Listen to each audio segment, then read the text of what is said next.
Hello student, स्वागत करते हैं हम आपका ड्रॉपआउट एकेडमी की एक और इन्फॉर्मेटिव वीडियो में। तो एग्जाम बस शुरू होने वाले हैं। आई होप कि आपकी तैयारी एकदम जबरदस्त होगी। लेकिन कभी कभी क्या होता है ना कि हमारी तैयारी तो अच्छी होती है लेकिन फिर भी हमारे नंबर कम आते हैं। और कुछ स्टूडेंट ऐसे होते हैं जिन्हें ज़्यादा पता नहीं होता, लेकिन जितना पता होता है वो उसे इतनी अच्छी तरीके से एक्सप्लेन करते हैं कि उन्हें अच्छे नंबर मिलते हैं। एग्जाम में लिखते समय हम अपनी कुछ छोटी छोटी गलतियों को नज़रअंदाज कर देते हैं, लेकिन वो गलतियाँ एग्जामिनर पर बहुत बैड इंप्रेशन डालती है, जिसकी वजह से हमारे नंबर कट हो जाते हैं। इसीलिए और आज की इस वीडियो में हम एग्जाम पेपर लिखने की कुछ टिप्स के बारे में बात करेंगे।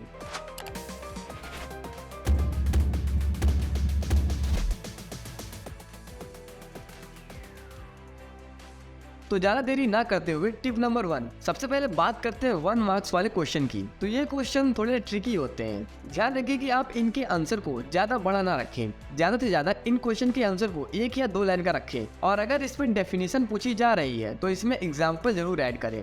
इसके बाद जो 2 मार्क्स के क्वेश्चन होते हैं वो भी शॉर्ट आंसर में काउंट होते हैं, इसीलिए इनके भी आंसर 2 से 4 लाइन में देने की कोशिश कीजिए। कुछ बच्चे क्या करते हैं कि कॉपी भरने के चक्कर में इन आंसर को काफी बड़ा करके लिख देते हैं। ऐसी चीजें लिख देते हैं जो उस क्वेश्चन में पूछी भी नहीं गई होती है, जिससे एग्जामिनर कंफ्यूज हो जाता है और मार्क्स काट लेता है। और 3 मार्क्स के क्वेश्चन में आप 3 से 8 लाइन का आंसर ही दीजिएगा। और याद रहे कि जो क्वेश्चन में पूछा गया है आप सिर्फ उसी का आंसर देने की कोशिश कीजिए। अगर व्हाट पूछा जा रहा है तो व्हाट का ही आंसर दीजिए, हाउ का मत देके चले आइए। और इसमें भी आप एग्जाम्पल दे सकते हैं। और अब बात करते हैं 5 मार्क्स वाले क्वेश्चन की। ये लॉन्ग क्वेश्चन आंसर में काउंट होता है, इसलिए कोशिश कीजिए कि अगर इनके आंसर पॉइंट में पूछे गए हैं तो एटलीस्ट 5 to 8 पॉइंट में इनका आंसर दीजिए। अगर पैराग्राफ में लिख रहे हो तो एक साथ पूरा ना लिखते हुए पैराग्राफ को ब्रेक जरूर कीजिए। और कोशिश करिए कि 5 नंबर के क्वेश्चन में 2 से 3 लाइन का इंट्रो जरूर हो। अगर डायग्राम बनाने के लिए कहा जाए तो उसमें 2 से 3 लाइन का इंट्रो या उसकी डेफिनेशन जरूर दे। और 5 नंबर के क्वेश्चन बड़े होते हैं तो उसके जो की पॉइंट होते हैं उन्हें अंडरलाइन जरूर करें, ताकि कॉपी चेक करते समय एग्जामिनर को आसानी हो। इससे वो आपको उस क्वेश्चन में फुल मार्क्स जरूर देगा। टिप नंबर 2,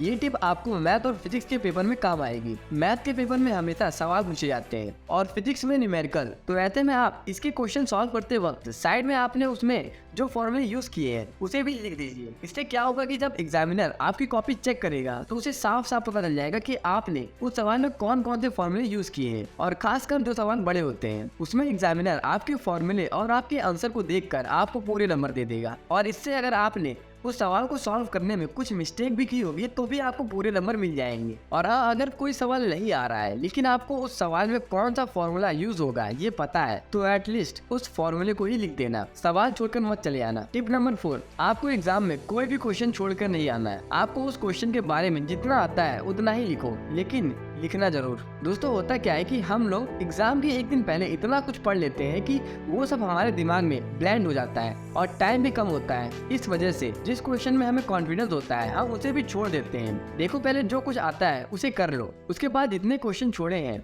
उसे 1 बार 2 बार पढ़कर देखो और उस क्वेश्चन के रिलेटेड जो कुछ भी आता है वो लिखो। एटलीस्ट एग्जामिनर कुछ तो नंबर जरूर देगा। और हाँ, एक बात और, जो क्वेश्चन छोड़ दिया है उसे बात क्लियर रखो, उस पर एक गोला जरूर मार देना ताकि बाद में पता चल सके कि कौन से क्वेश्चन बच गए हैं जिन्हें अभी करना है। टिप नंबर 4, अपने पेपर को एक सीक्वेंस में लिखो। ऐसा नहीं होना चाहिए कि पहले 4th नंबर के क्वेश्चन का आंसर दे रहे हो, फिर 2nd नंबर के क्वेश्चन का आंसर दे रहे हो, फिर सीधे 5th नंबर का। इस तरह से एग्जामिनर को अपनी कॉपी चेक करने में दिक्कत होती है और वो इरिटेट होकर आपके नंबर काट लेगा। अपने पेपर को एक सीक्वेंस वाइज में लिखिए। जो क्वेश्चन आपने छोड़ दिए हैं या तो उन क्वेश्चन के लिए जगह छोड़ दीजिए या तो उन क्वेश्चन को लास्ट में अटेम्प्ट कीजिए। और जिस भी क्वेश्चन का आंसर लास्ट में दीजिएगा क्वेश्चन नंबर सही से लिखें, जैसे सेक्शन बी का आंसर नंबर 3, इस तरह से।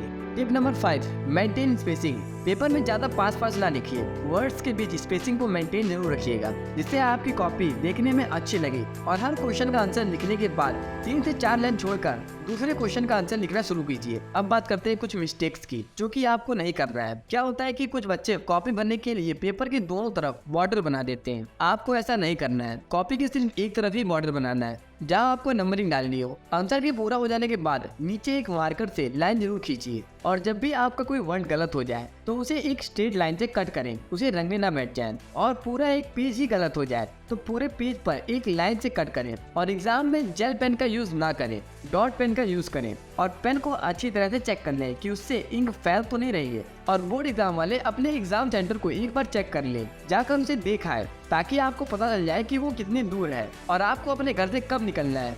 जब तक हाथ में पेपर नहीं मिल जाता है तब तक डर लगता है, लेकिन जैसे ही आपको पेपर मिल जाए पेपर को एक दो बार अच्छे से पढ़ लीजिए, एक स्ट्रेटेजी बना लीजिए और पेपर को करना शुरू कर दीजिए। और एक बात याद रखना है, पेपर में कोई भी क्वेश्चन छोड़ के नहीं आना है। आप सभी बच्चों को एग्जाम के लिए ऑल द बेस्ट। एग्जाम अच्छे से देना, डरना नहीं। और हमें कमेंट में जरूर बताइएगा कि आप किस क्लास के हैं। अगर आपको ये वीडियो इन्फॉर्मेटिव लगी हो तो वीडियो को लाइक और चैनल को सब्सक्राइब जरूर करिएगा। तब तक के लिए कीप वॉचिंग, कीप लर्निंग।